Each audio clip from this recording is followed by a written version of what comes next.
तरफ से वो गालबन जो है ना तमाम लोग उसको समझ चुके हैं। और जो सिंध के अवाम है ख़ास तौर पे वो ये क्लियरली अब इस बात का इजहार कर रहे हैं कि जी ये जो चीज़ है, ये मुनाफ़िकाना जो अंदाज़ है, ये आपका ख़त्म होना चाहिए।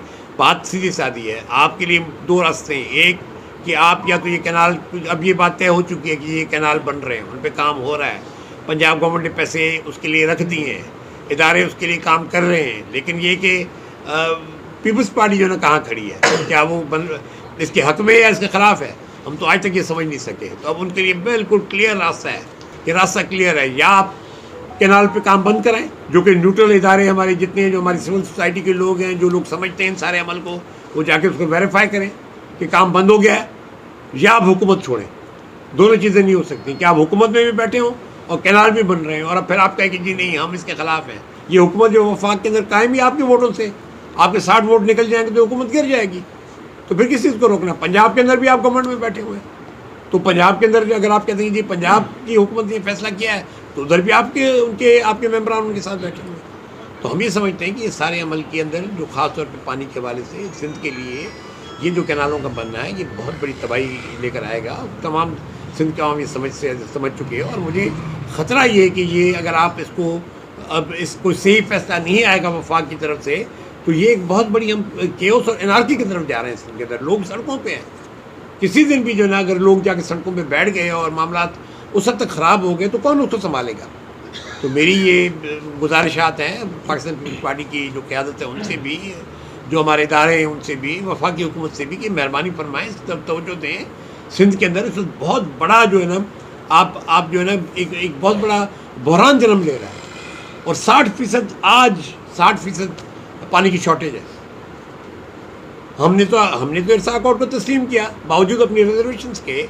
इरसा अकॉर्ड जो हमें मिला कि जी बराबरी की तकसीम होगी इंडस रिवर की, हमने आपको अब यानी सिंध ने अपना पानी दिया जब इंडस वाटर ट्रीटी हुई, और आपने सतलज, ब्यास और अपना रावी आपने जब इंडिया के हवाले किया, तो हम आगे बढ़े। हमने आपको इजाज़त दी कि आप चश्मा झेलम लिंक कैनाल बनाएं, हमने इजाज़त दी कि आप तोसा पंजद लिंक बनाए। लेकिन हमारा ये ख्याल था कि वो इस्तेमाल होंगे फ्लड की सीज़न में, लेकिन आप तो 12 महीने उसको इस्तेमाल कर रहे हैं।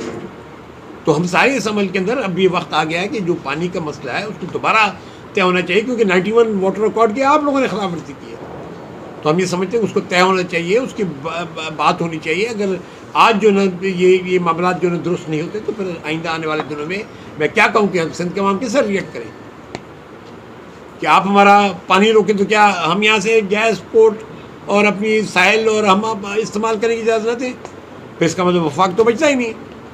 तो वफाक की मजबूती के लिए भी ये ज़रूरी है कि पानी का ये मसला क्लियर हमारे अंदाज में कि ये कैनाल्स का प्रोजेक्ट बंद होना चाहिए।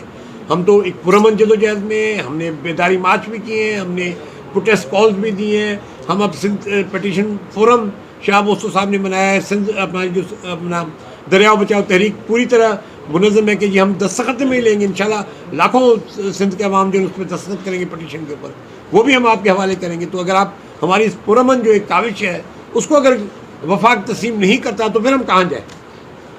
तो मेरी नज़र में ये वक्त है कि इसको सॉर्ट आउट किया जाए। ये इलेक्शन जो है ना, ये हम DDA की क़यादत में, पीर साहब पगाड़ा की क़यादत में, हमारी सारी जो पीर साहब की जमात है, जो हमारे शाहमूद कुरैशी साहब से, मेरे ज़ैन कुरैशी साहब से मेरा रब्ता है। मखदूम साहब तो शाहमूद कुरैशी साहब इस वक्त जेल में हैं, और मैं बड़ा उनको खराज तस्लीम पेश करता हूँ कि जिस अंदाज़ में उन्होंने बावजूद के मखदूम होने के और गद्दी नशीन होने के बावजूद जिस अंदाज़ में उन्होंने इस सारे अमल को फेस किया है, और हम तमाम लोगों की रिलीज़ डिमांड कर रहे हैं। हम चाहते हैं कि खान साहब रिलीज़ हों, अब शाहमूद कुरैशी साहब रिलीज़ हों, एजाज चौधरी साहब को आप पकड़ के बैठे हुए हैं, आप उनको पेश करें सेनेट में, सेनेट का ऑर्डर है। तो मेरी नज़र में आने वाले दिनों में इन सारी चीज़ों को जो है उस पर अमल होना चाहिए। और हम समझते हैं कि आने वाले दिनों में ये जो वक्त है, हम अभी भी चाहते हैं कि पुरअमन अंदाज में ये इलेक्शन हो, पुरअमन अंदाज में ये तहरीक चले, पुरअमन अंदाज में हर चीज़ आगे चले। इंशाअल्लाह ताला जितने भी दोस्त हम सारे इकट्ठे हुए हैं, मुख्तलिफ़ जमातों के, मुख्तलिफ़ गदियों के, जितने भी सारे लोग जमा लाल मारी साहब को हम कामयाब करेंगे।